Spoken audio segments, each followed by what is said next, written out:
Hello everyone, कैसे हैं आप लोग। इस क्वेश्चन में क्या गिवन दे रखा है। A block of mass 5 kg is acted upon two perpendicular forces 7 newton and 24 newton. Find the magnitude and direction of acceleration of the block. ये क्वेश्चन पूछा गया है।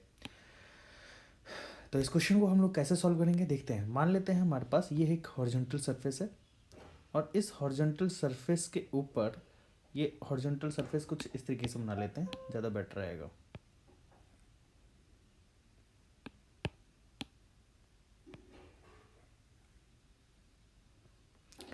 ये हमारे पास एक हॉरिजॉन्टल सरफेस है, ठीक है। और इसका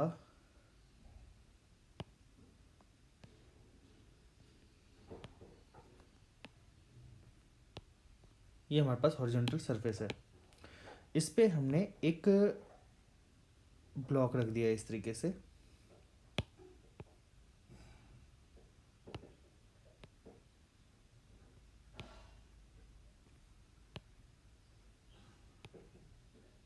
ये ब्लॉक रख दिया। तो इस ब्लॉक के ऊपर फोर्स किस तरीके से लग रहा है देखिए, समझिएगा। एक फोर्स लग रहा है इस तरीके से 7 न्यूटन और दूसरा फोर्स लग रहा है इस तरीके से 24 न्यूटन। तो अब इस ब्लॉक को ये दोनों फोर्स 90 डिग्री के एंगल पे लग रहे हैं। अब इन दोनों का अगर मैं रिजल्टेंट फोर्स की बात करूं तो रिजल्टेंट फोर्स कुछ इस डायरेक्शन में होगा, इस डायरेक्शन में। मतलब कि इसका मतलब ये हुआ कि अगर मैं बोलूं कि हमारे ऊपर, हमारे ब्लॉक के ऊपर दो फोर्स लग रहे हैं, एक तो 7 न्यूटन इस तरीके से लग रहा है और दूसरा हमारा 24 न्यूटन इस तरीके से लग रहा है, तो इन दोनों का रिजल्टेंट कुछ इस तरीके से यहाँ से पास हो रहा होगा, इसके बीच में से, है ना। ये एफ नेट फोर्स पास हो रहा होगा। बोला गया है what is the magnitude and direction of acceleration. जिस डायरेक्शन में नेट फोर्स लग रहा होगा, ब्लॉक का एक्सेलरेशन, इस वाले ब्लॉक का एक्सेलरेशन भी उसी डायरेक्शन में होगा। तो this is the net force, है ना। अब यहाँ पे हमें एक्सेलरेशन की वैल्यू की बात करनी है। तो एक्सेलरेशन ऑफ ब्लॉक जो होगा that is equal to net force divided by mass of the block.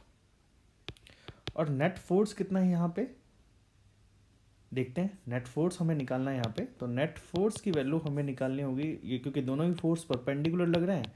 तो 7 का स्क्वायर प्लस 24 का square, F net is equal to 49 plus 576 that is equal to 625। और एफ नेट की वैल्यू हो जाएगी इस तरीके से 25 न्यूटन का।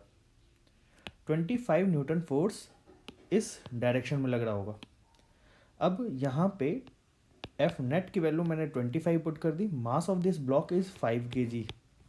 इस ब्लॉक का मास 5 kg है। तो अगर मैं इससे डिवाइड करता हूँ तो ये 5 मीटर पर सेकेंड स्क्वायर आ जाएगा। This is the acceleration of this block. और डायरेक्शन की बात करते हैं तो डायरेक्शन मैंने मान लिया कि ये थीटा एंगल या अल्फा एंगल किससे बना रहा है बेटा, ये अल्फा एंगल बना रहा है 7 न्यूटन से। तो tan अल्फा की वैल्यू हो जाएगी, अगर आप लोग इस 24 न्यूटन वाले वेक्टर को, फोर्स को इस डायरेक्शन में ले आओ तो ये 24 न्यूटन यहाँ पे लाई करेगा। इस तरीके से मैं बना देता हूँ इसको। ये 24 न्यूटन कुछ यहाँ लाई कर रहा होगा। तो अगर आप लोग इस ट्रायंगल को ध्यान से देखो तो ये ट्रायंगल में ये एंगल, एंगल के सामने वाली साइड परपेंडिकुलर हो जाएगी और ये वाली साइड बेस हो जाएगी। तो perpendicular upon base that is equal to 24 divided by upon base that is equal to 7। Then alpha is equal to tan inverse 24 by 7 Newton. This alpha is the angle of block from 7 Newton. Alpha is the angle of block, angle of acceleration from 7 Newton. I hope आप लोगों को ये question समझ में आया होगा।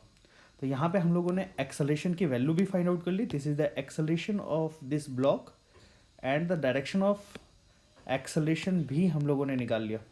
Direction of acceleration ये हो जाएगा alpha is equal to 10 inverse 24/7 Newton.